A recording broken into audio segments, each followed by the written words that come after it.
आज हम बात करेंगे हिस्ट्री के चैप्टर 4 के रिमेनिंग पार्ट की।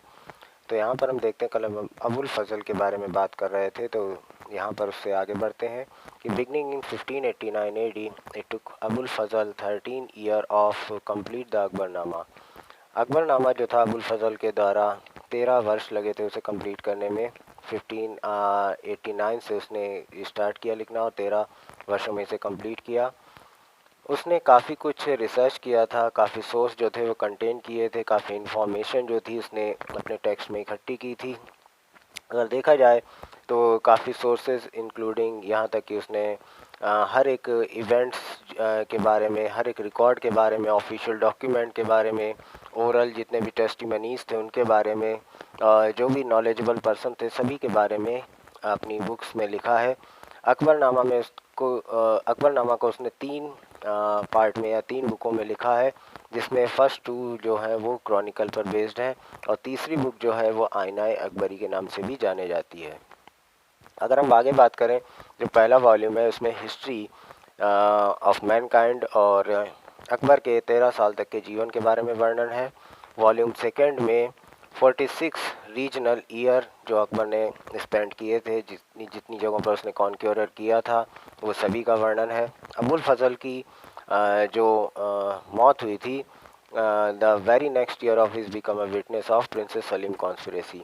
अबुल फजल की मौत के लिए जिम्मेदार राजकुमार सलीम का षड्यंत्र माना जाता है। इसलिए अबुल फजल जो था अपनी एंटायर हिस्ट्री को यानी अकबर के अंत तक को कंप्लीट नहीं कर सका। द आईना Akbari was a collection of imperial regulation.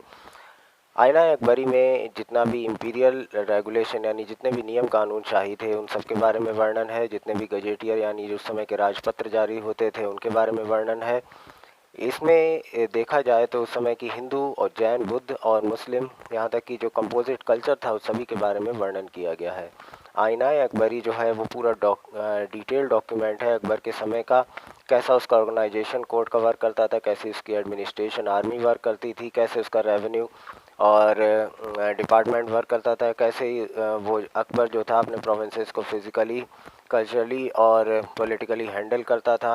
Akbar के एम्पायर की बात की जाए तो literacy, culture, religious, traditional people यानी हर एक चीज़ जो थी वो कहीं ना कहीं अपने आप में बिल्कुल अलग थी।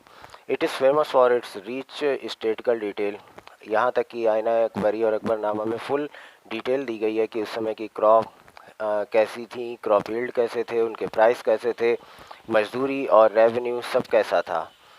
आगे हम बात करते हैं मुग़ल रूलर मेंटेन रॉयल किताब खाना, यानी अकबर के शासक मुग़ल जो शासक थे वो एक रॉयल किताब खाना रखते थे। It not only housed the scholarly text but also served as a royal workshop for producing manually bound manuscript written by author and copied by skilled scribe in impressive and decorative calligraphy. There were often illustrated as well.